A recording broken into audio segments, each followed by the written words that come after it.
I sitting across from a high-priced corporate attorney who genuinely thought he was about to end me with a single legal folder. He pushed the heavy document across the polished conference table, expecting to see tears or desperate pleading. Instead, an uncontrollable laugh burst from my chest so loudly that the man visibly recoiled in his leather chair. He looked completely unsettled, utterly clueless that he had just handed me the key to my ultimate victory. My name is Paige, and at 26, I finally came to terms with the fact that biological ties mean nothing without respect. Growing up, my parents made it abundantly clear that my sister Sierra was their absolute priority, while I was basically treated like an unpaid household maid. Whenever she destroyed something or failed in school, my parents immediately covered her tracks and bought her expensive gifts. Meanwhile, every single achievement of mine was brushed aside like an inconvenient annoyance. The turning point that destroyed any remaining affection occurred on the afternoon I graduated from university. I had spent 4 exhausting years balancing demanding night jobs to earn a prestigious degree in corporate finance. My cap was pinned, 2 front row seats were reserved, and I was eagerly waiting to see my parents in the crowd. Less than an hour before the procession, my mother called to casually inform me they were driving Sierra to the airport for a last-minute beach vacation. They completely skipped the biggest milestone of my youth just to play chauffeur for my sister. That deep sting turned into total clarity when I met my partner, Julian, a hardworking engineer who loved me unconditionally. During our very first dinner with my parents, my father mocked Julian's humble origins and called him a financial step backward right to his face. I reached out, grabbed Julian's hand, and walked out of that restaurant, blocking their numbers before we even got into the car. For 2 solid years, I cut off every single avenue of communication to protect my peace. Unable to handle losing their grip on me, my parents immediately initiated a brutal smear campaign across our entire extended community. My mother shed calculated tears to every relative who would listen, spreading outrageous lies that I had suffered a mental breakdown and was being controlled by an abusive partner. They weaponized my absence to preserve their own reputation, completely unaware that karma was slowly approaching. Life with Julian was peaceful, and the pain of my past had finally begun to fade away.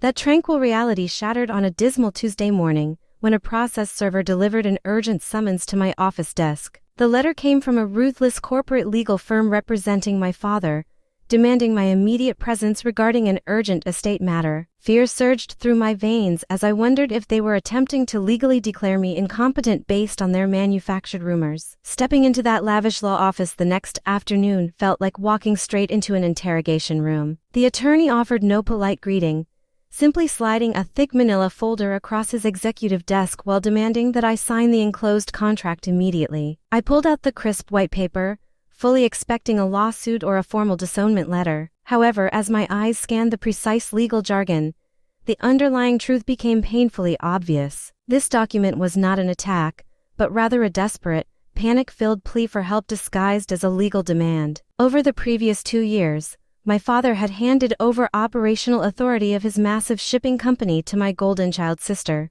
Predictably, her wild spending habits, complete lack of work ethic, and terrible management had brought the entire enterprise to the brink of total collapse.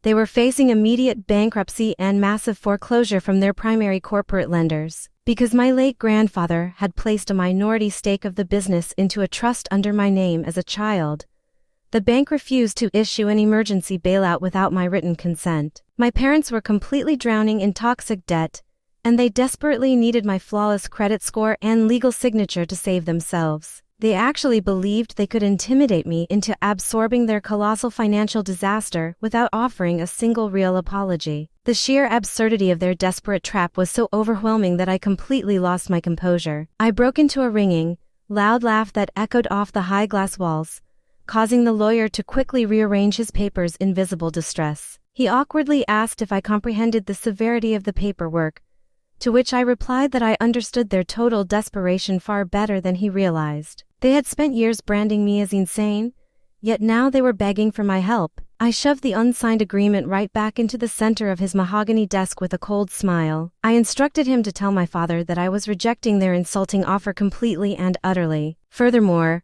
I reminded him that as a minority owner under our founding documents, I possessed the immediate authority to mandate a full independent audit of their books. Sierra's illegal use of corporate funds for personal luxuries fell directly into actionable misconduct. If I triggered that forensic investigation, it would not only stop their loan, but also expose my family to severe criminal charges. The attorney turned completely pale as he realized I had completely trapped them in their own web. I gave him 24 hours to inform my parents that if they ever slandered my name or contacted me again, I would launch the audit and watch their entire financial empire burn to the ground. The complete silence that followed proved that my warning was received with absolute terror. Within weeks, public corporate records revealed that my father was forced to resign, while Sierra was permanently stripped of her executive title. They were forced to sell off their luxury properties and downsize dramatically just to keep from entering a federal prison. Julian and I continue to build a beautiful life, completely free from their endless greed and manipulation.